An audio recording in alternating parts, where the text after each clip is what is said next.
Sean bienvenidos todos a este tiempo en que vamos a estudiar el último libro de la primera división del Nuevo Pacto, que son los Evangelios. El cuarto y último Evangelio, el Evangelio del apóstol Juan. Así que vamos a entrar en detalles para ver, hay muchos puntos que nos ayudan para entender más la personalidad de nuestro Señor Jesucristo a través de este precioso Evangelio. Así que empecemos. El autor de este cuarto evangelio, amados hermanos, en forma prácticamente mayoritaria, o por no decir unánime, los eruditos declaran que fue el apóstol amado, el apóstol Juan. Uno de los, según se cree, era el apóstol de menor edad entre los apóstoles. ¿Por qué se creía eso? Porque estaba recostado al lado de Jesús y de acuerdo a la tradición judía se sentaban de derecha hacia la izquierda, de mayor a menor. Entonces ya vamos a ver eso. Y también el apóstol Juan era hermano de Jacobo, otro apóstol, y ambos hijos de Zebedeo, y a quienes Jesús les nombró como hijos de ¿qué? Hijos del trueno. Allá en Marcos 3:17 podemos ver eso. El Señor les puso Boanerges, que significa hijos del trueno. Marcos 3:17, permítanme leerle. Dice así el Evangelio de Marcos: Jacobo, hijo de Zebedeo, y a Juan, hermano de Jacobo, a quienes apellidó Boanerges, esto es, hijos del trueno. Interesante cómo el Señor les llamó, ¿no? Número 2. Antes de seguir el número 2, la evidencia, hermano, tanto interna como externa, dan prioridad a que fue Juan, no otro Juan, porque algunos piensan que un tal llamado Juan el anciano, pero hay evidencia de los primeros padres de la iglesia, como Policarpo, quien fue prácticamente discípulo del apóstol Juan y que él muere en el año 156 a la edad de 86 años y que muy probablemente, y la tradición lo confirma, de que él vio en persona al apóstol Juan y posiblemente a otros apóstoles. Entonces Policarpo confirma eso, y también alguien contemporáneo con Policarpo fue Papías, otro de los padres de la iglesia. Así que en la autoría de este evangelio no hay nada que discutir mayormente. Número 2, también el autor de este evangelio, ¿sí?, es el autor de las otras 3 epístolas que llevan su nombre,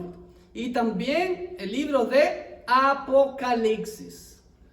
Le debemos a Juan todos estos libros: el Evangelio, sus 3 cartas que llevan su nombre, primera, segunda y tercera de Juan, como la vemos al final casi de nuestra Biblia, y el único libro de profecía que es el Apocalipsis.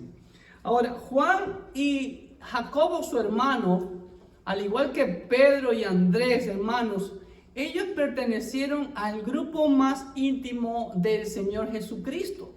Vemos ahí, por ejemplo, esa ilustración cuando están en Getsemaní, y también ellos estuvieron en la transfiguración. Así que Juan, su hermano Jacobo y Pedro pertenecieron al grupo más íntimo de discípulos de Jesús. Estuvieron cerca en eventos trascendentales, ¿no?, como la transfiguración, imagínense, y la agonía en el huerto de Getsemaní. Por cierto, la palabra Getsemaní significa prensa de aceitunas o prensa de olivas. En este caso, las aceitunas, ¿ok? Eso significa Getsemaní. Un nombre muy interesante para lo que el Señor estaba pasando en ese momento. Estaba sintiendo la presión, ¿ok?, de ir a la cruz. Número 4. El apóstol Juan era el discípulo amado, quien se recostó al lado del Señor y a quien el Señor Jesucristo, estando en la cruz, le encomendó el cuidado de su madre terrenal. Lo vemos en Juan 13:23. Vamos a leer Juan 13:23, que dice así: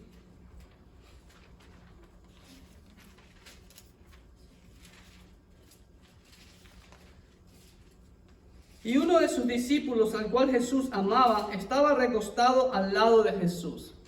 Y también, eso vemos ahí en la ilustración, y también cuando estaban en la cruz, y creo que solamente Juan registra esta historia, de que el Señor le dice a él, ¿no?, de que cuando vio Jesús a su madre y al discípulo a quien él amaba, que estaba presente, dijo a su madre, mujer, he ahí tu hijo. Después dijo al discípulo, he ahí tu madre. Y desde aquella hora el discípulo la recibió en su casa. Este es el apóstol Juan.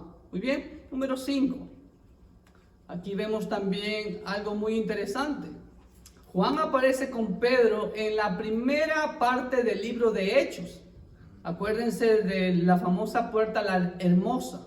Y el apóstol Pablo también lo menciona ahí en Gálatas. Vamos a leer Gálatas 2:9. Pedro y Juan, recuerden que subían a la hora de la oración a las 3 de la tarde. Y ahí ustedes ven en la ilustración que estaban colocando al cojo o al paralítico de nacimiento.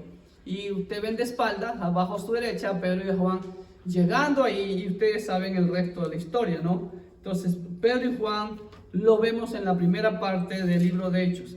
Y el apóstol Pablo se refiere al apóstol Juan como una de las columnas de la iglesia. Miren lo que dice Gálatas 2:9. ¿Ok?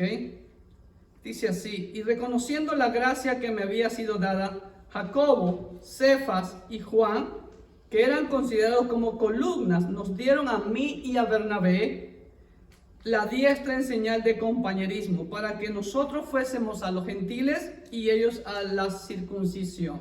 ¿Ok? Número 6. Hermanos queridos, siempre les he dicho, de todos los libros que componen la Biblia, tanto el Antiguo Pacto como el Nuevo Pacto, solo hay copias de copias. ¿Ok? Y miren a continuación, ese pequeño fragmento que ustedes ven ahí, que más o menos es de este tamaño, claro, está ampliado, es el fragmento o la escritura, la copia más antigua que hay de todo el Nuevo Pacto y que corresponde a cierta parte de el Evangelio de Juan capítulo 18 y es conocido como P52. Ese es el pedacito más antiguo que se conserva hoy en día y que está en la biblioteca John Rylands allá en Manchester, en Inglaterra. Ok, vamos a la hojita. El fragmento más antiguo del Nuevo Pacto que se ha encontrado es un fragmento del Evangelio de Juan. Coincidentemente, el más antiguo según los expertos, según los eruditos. Está fechado por el año 130 después de Cristo y contiene unas pocas palabras de Juan 18. Número 7. Con respecto a la fecha de este evangelio, ha habido un poquito de discrepancia entre los eruditos y bueno, entre todas las opciones más valederas, de acuerdo a la evidencia interna y externa, se cree que el Evangelio de Juan fue escrito mayormente entre los años 55 al 95 después de Cristo, pero los argumentos valederos apuntan a que Juan se escribió entre los años 80 al 85 después de Cristo. Claro, y un poco después Juan escribe el Apocalipsis. Vimos en el libro de Lucas que tenía un destinatario. Mateo tenía un destinatario que era específicamente a los judíos. Marcos también tenía a los gentiles. Y Lucas, Teófilo y en general todo el mundo gentil. Pero Juan no da ningún destinatario de su evangelio. Ningún destinatario. Pero según se cree, Juan escribió su evangelio estando en Éfeso. Podemos pensar que fue dirigido a aquella parte del Imperio Romano, pero con el deseo que tuviera una amplia circulación, o sea, para todo el mundo cristiano. Recordemos que una de las ventajas de ese primer siglo era las autopistas, por así llamarlas, de ese tiempo, de los caminos romanos, y como de ahí viene ese refrán que dicen todos los caminos conducen a Roma, y esa era la facilidad, y eran seguras porque había muchos soldados siempre circulando por ellas. Ok, número 9. ¿Cuál es el propósito del Evangelio de Juan? Bueno, el mismo Juan nos lo hace saber venga conmigo aquí a Juan 20:31.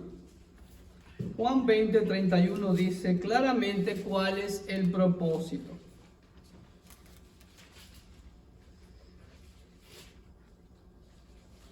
Pero estas cosas todo lo que ha escrito Juan, se han escrito para que creáis que Jesús es el Cristo, el Hijo de Dios, y para que creyendo tengáis vida en su nombre. Entonces ahí está el propósito. Sí lo dice directamente el Evangelio, para que creáis que Jesús es el Cristo, el Hijo de Dios, y para que creyendo tengáis vida en su nombre. Juan 20:31. Por eso, hermanos, Juan enfatiza las palabras creer, enfatiza la palabra vida y los títulos de nuestro Señor como Hijo o Hijo de Dios, las cuales las usa muchas más veces que en los evangelios sinópticos. Entonces ya vamos viendo para dónde se dirige Juan. Esa es la diferencia de los otros evangelios, llamados los evangelios sinópticos, Mateo, Marcos y Lucas. ¿Ok? Número 10. Este cuarto evangelio, amados hermanos, este cuarto evangelio es un texto muy complejo y organizado y de una unidad increíble. Tiene una estructura muy, por así decirlo, diferente y compleja con respecto a los otros. Los estudiosos contemporáneos lo designan respectivamente como el libro de las señales y el libro de la gloria o de la pasión.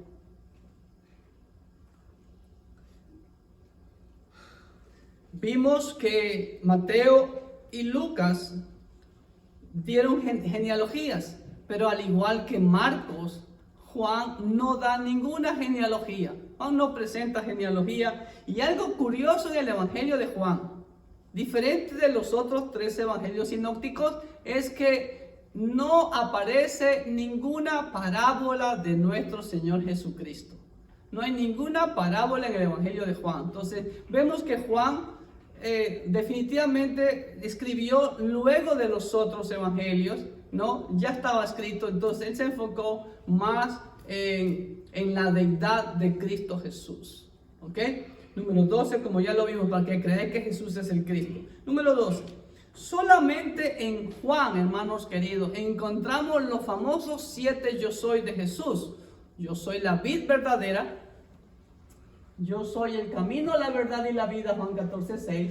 Yo soy la luz del mundo, Juan 8:12. Yo soy el pan de vida, Juan 6:35. Yo soy el buen pastor, Juan 10:11 en adelante. Yo soy la resurrección y la vida, Juan 11:25. Y yo soy la puerta, Juan 10:7. Los famosos yo soy de nuestro Señor Jesucristo solamente los encontramos en Juan. Lo que enfatizan, lo que él quiere que todo el mundo crea, que Jesús es el Cristo, el ungido de Dios, el Dios encarnado. Amén. Solamente en Juan encontramos las grandes declaraciones yo soy de Cristo.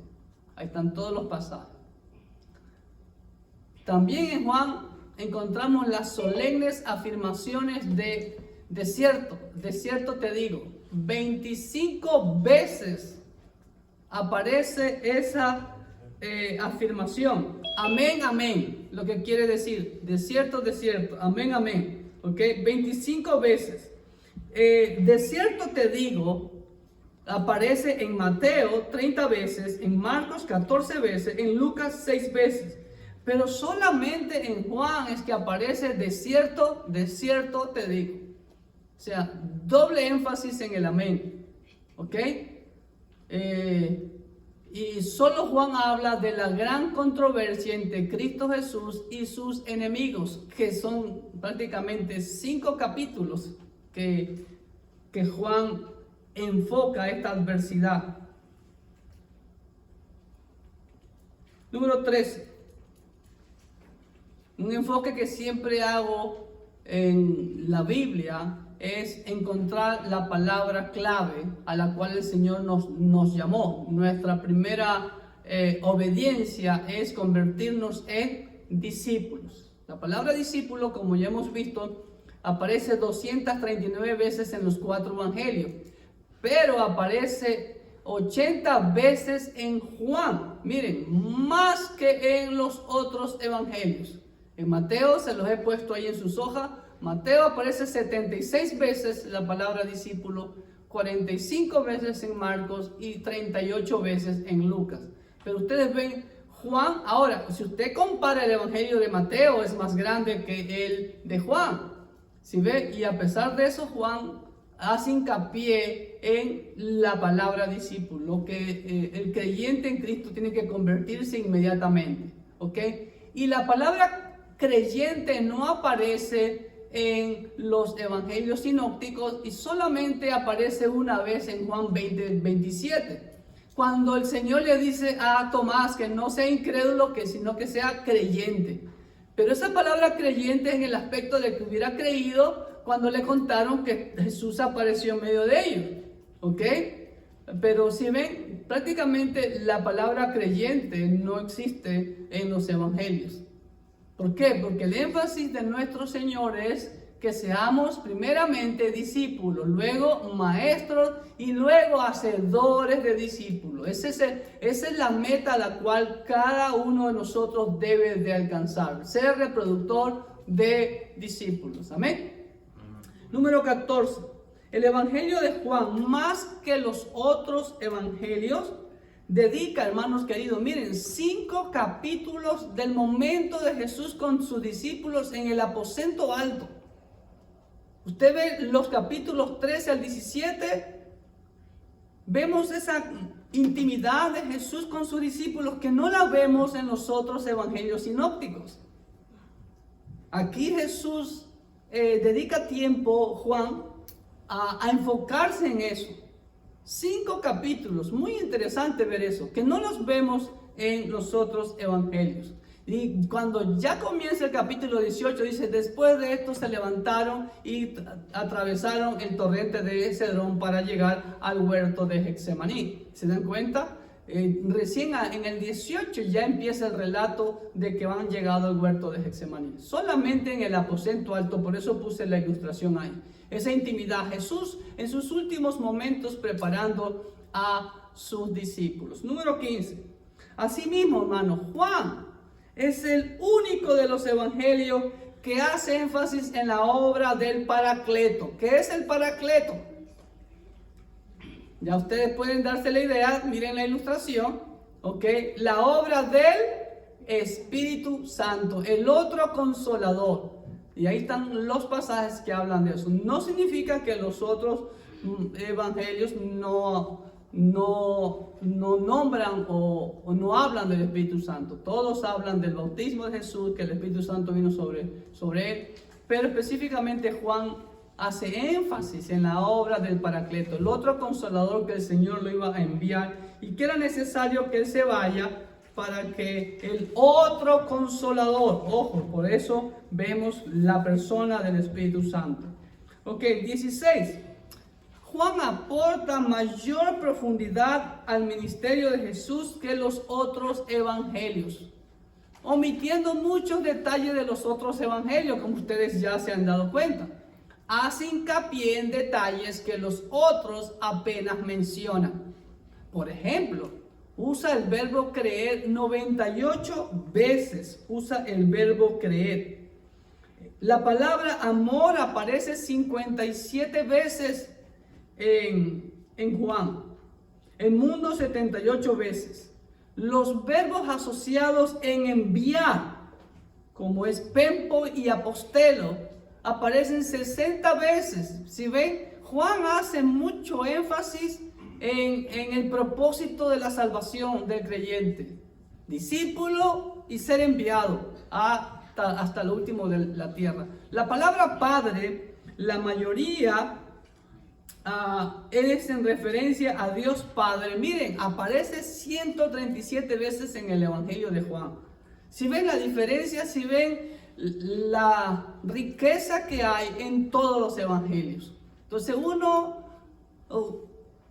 usted se llena con algo de Mateo, se llena con Marcos, algo nuevo, con Lucas algo nuevo y con Juan algo nuevo también. Entonces los 4 hacen un gran tesoro para los cristianos, que nos enfocan más y más la vida de Jesús. Muy bien, aquí vemos algo interesante. Eso no es ixoye como algunos dicen que se pronuncia. Ahí dice ictis.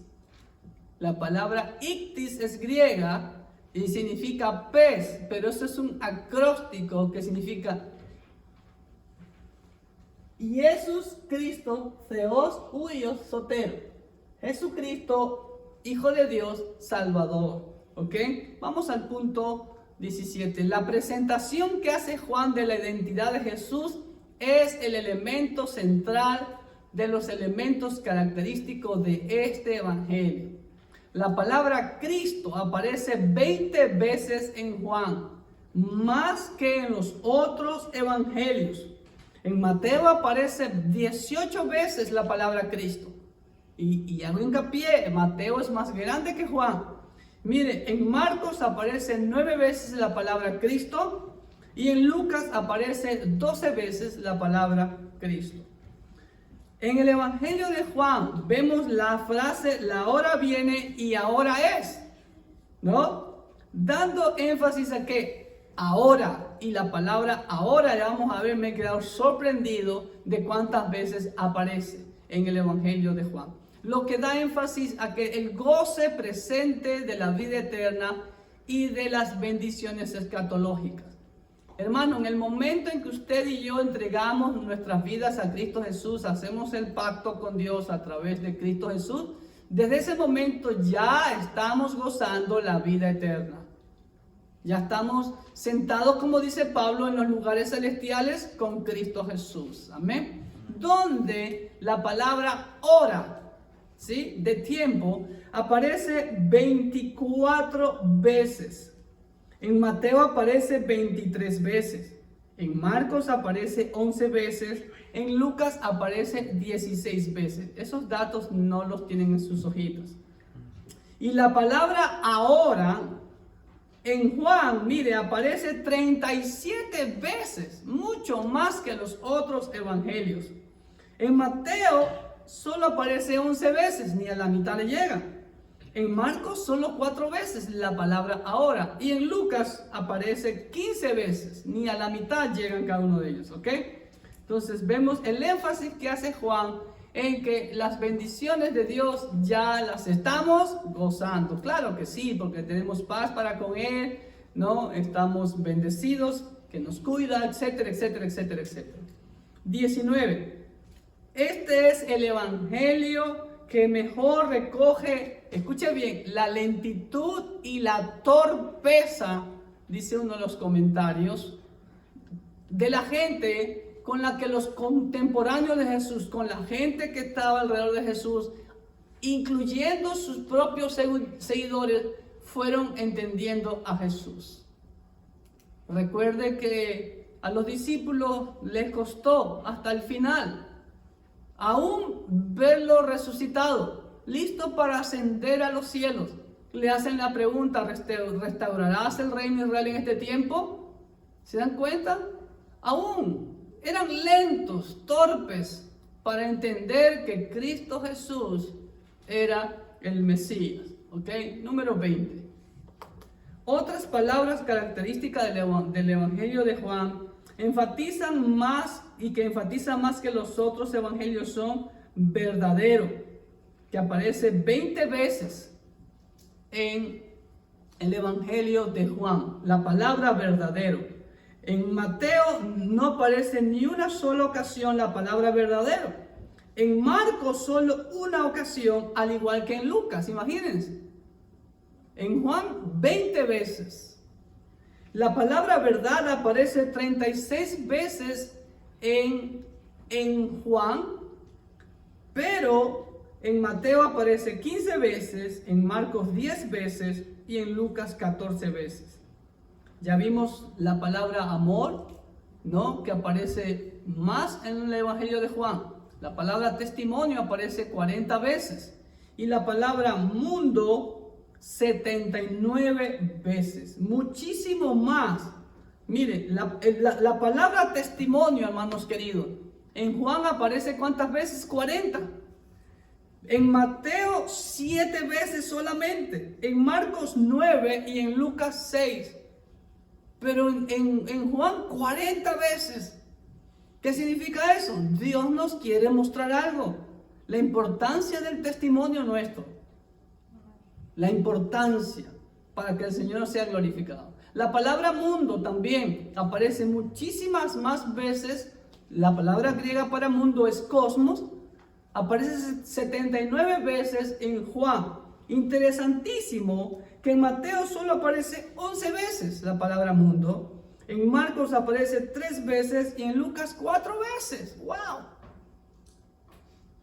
¿Cuál es el énfasis de Juan? Que todo el mundo crea que Cristo es el Mesías. ¿Ok? 21. También vemos que Juan habla del significado de pertenecer al pueblo de Dios, aunque no habla de la iglesia. Pero dice mucho sobre la elección. Habla mucho sobre la vida, el origen, la naturaleza, el testimonio, como ya vimos, el sufrimiento, el fruto. Hace hincapié en el fruto, ¿sí? La vid verdadera, ¿sí? La oración, el amor y la unidad del pueblo de Dios. Miren, interesante. Juan es el único que enfoca un capítulo entero, 26 versículos, a la unidad del pueblo de Dios. Juan capítulo 17. El Señor rogando para que seamos uno, así como el Padre y Él son uno. Esa es una de las oraciones más largas de nuestro Señor Jesucristo y está registrada en el Evangelio de Juan. ¿Con qué propósito? La unidad de la iglesia. Qué importante hoy en día recalcar eso. Necesitamos eso, unidad. Aún en tiempos de apostasía. 22.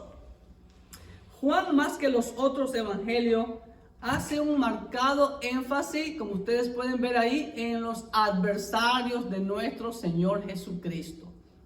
Cuando usa la palabra judíos, pero la usa en un sentido negativo, refiriéndose a las autoridades de los judíos en Jerusalén. Y adivinen, a 68 veces aparece la palabra judíos.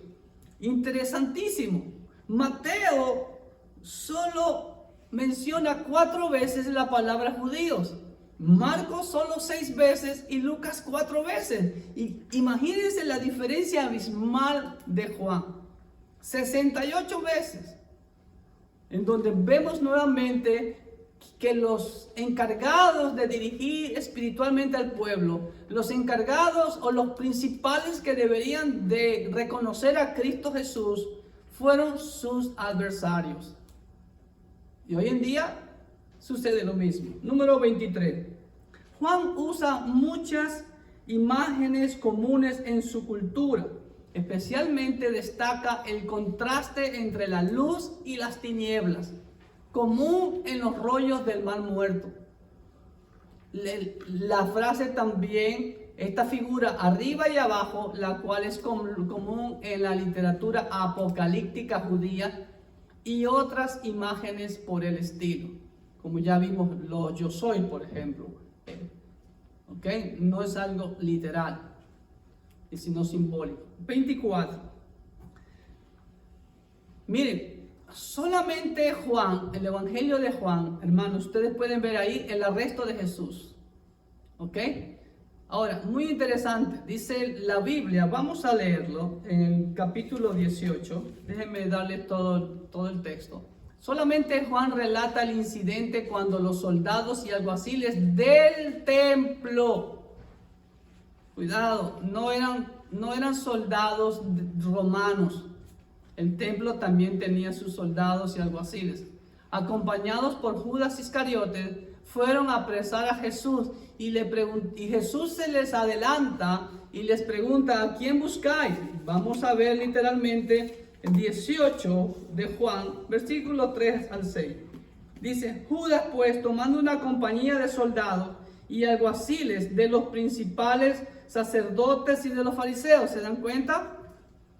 Fue allí con linternas y antorchas y con armas. Pero Jesús, sabiendo todas las cosas que le habían de sobrevenir, se adelantó y les dijo: ¿a quién buscáis? Y le respondieron: a Jesús Nazareno. Jesús le dijo, ¿cómo le dijo? Yo soy.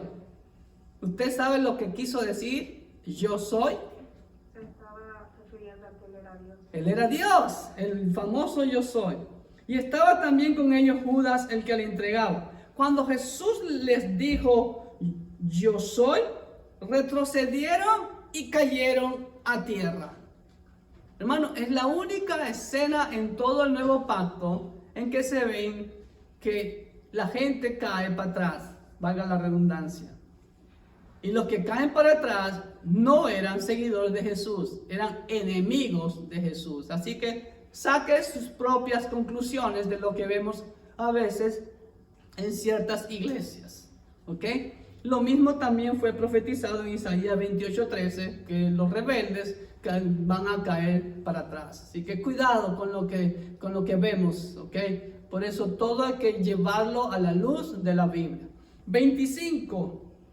Antes del bosquejo, algo interesantísimo y de verdad que es uno de los pasajes en la vida de Jesús que me encantan. El desayuno, lamentablemente, ahí está, sí está la fogatita, ahí creo, sí, aquí está, ahí está la fogatita, pero no vemos la parrillita ahí o el pescadito asado que el Señor les preparó a sus discípulos después de resucitado. Solamente el Evangelio de Juan, hermanos queridos, relata el precioso momento de la comunión de nuestro Señor Jesucristo con 7 de sus discípulos, después de su resurrección a orillas del mar de Galilea. Y es el último capítulo del Evangelio de Juan. ¿Ok? Y por último, amados hermanos, podemos bosquejar todo el Evangelio de Juan. Me gustó el bosquejo del Dr. Merrill Tenney, porque habla de etapas. El primero es el prólogo, que son los primeros 18 versículos del capítulo 1. El número 2 habla de la etapa de las primeras reflexiones, ¿ok? En donde vemos a Juan el Bautista, su testimonio, el testimonio de Cristo a través de sus obras y sus palabras. La tercera división, este bosquejo del Dr. Tenney, es la etapa de las controversias, ¿ok? Vemos las fuentes de la fe y de la incredulidad. Aún sus hermanos, ¿sí? Como vemos en el capítulo 7, la etapa de conflictos, ¿sí? En donde el choque entre la fe y la incredulidad. Sus hermanos, el populacho, los fariseos, mucha gente incrédula. Sus propios hermanos no creían en él. Vemos, creo que en el Evangelio de Marcos, que le decían que no le haga caso, que estaba fuera de sí.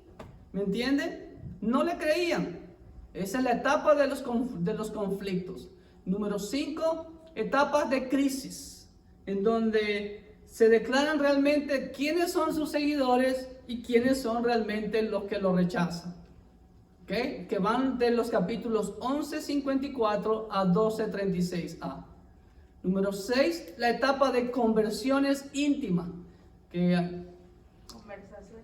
Conversaciones íntimas, 12:36b a 17:26, en donde ahí aparece los 5 capítulos que le mencionaba sobre la intimidad de Jesús con sus discípulos en el aposento alto, orando por la unidad de ellos, oraba para fortalecer la fe de ellos, ¿no? O la unidad con el Padre para que ellos se sientan fortalecidos. La séptima parte de este bosquejo es la etapa de consumación de la obra majestuosa de Cristo, que es su arresto, su crucifixión, su sepultura y su resurrección. ¿Ok? Que es hasta el capítulo 20-31 del 18. 18, 19, 20, los 3 capítulos. Y el último capítulo es el epílogo o la conclusión, las responsabilidades del discípulo. Ahí donde vemos la famosa, por así decirlo, reunión. Ahí que están reunidos los 7, desayunando un pescadito a orillas del mar de Galilea, el Señor le pregunta a Pedro, Pedro, ¿tú me amas? Y Pedro responde, Señor, tú sabes que te amo. Pero Jesús le pregunta, Pedro, ¿tú me agapas? Y Pedro responde, Señor, tú sabes que yo te fileo. Y nuevamente Jesús le pregunta, Pedro, ¿tú me agapas? Señor, tú sabes que yo te fileo. Si ve, Jesús le pregunta con la palabra agape, que es el amor más grande, el amor de Dios. Pero Pedro responde con ese amor fileo de amigo. ¿Ok? Y en la tercera ocasión, ok, Jesús le pregunta, Pedro, ¿tú me fileas? Y Pedro respondió, Señor, tú lo sabes todo. Tú sabes que yo te fileo, que yo te amo. ¿Ok? Y de ahí también, conversando con Pedro, Juan venía atrás de él y Pedro le pregunta al Señor, Señor, ¿y este? Y ahí vemos una frase famosa que yo siempre digo, como alguien lo dijo, Jesús tenía humor, hermanos, ¿sí? Y el Señor le dijo, ¿y a ti qué? ¿A ti qué te importa que el otro venga con nosotros? Así que tú haz lo tuyo y ya, ¿no? Pero algo muy interesante y como hemos visto bastante, la palabra testimonio, la palabra discípulo, la palabra enviar. Entonces, la conclusión que Juan nos da, yo la puedo decir, que es el capítulo 13, versículo 15. Miren lo que dice 13:15 de Juan. Porque ejemplo os he dado para que como yo os he hecho, vosotros también hagáis. Esa es la esencia del Evangelio de Jesús. Hacer, imitar exactamente a nuestro amo. Hacer lo que nuestro amo hizo cuando estuvo aquí en este mundo. Número 1, glorificar al Padre. Número 2, deshacer las obras del diablo, andar en santidad. Número 3, predicar las buenas nuevas de salvación. Y número 4, morir en la cruz para nuestra salvación. Nosotros tenemos que hacer lo mismo, lo único que no vamos a morir por nadie, pero vamos a ser instrumento para salvación de las almas perdidas. Que Dios bendiga ricamente sus vidas y espero que este estudio haya sido de edificación para sus vidas. Le pedimos que lo comparta y nos vemos en el próximo estudio.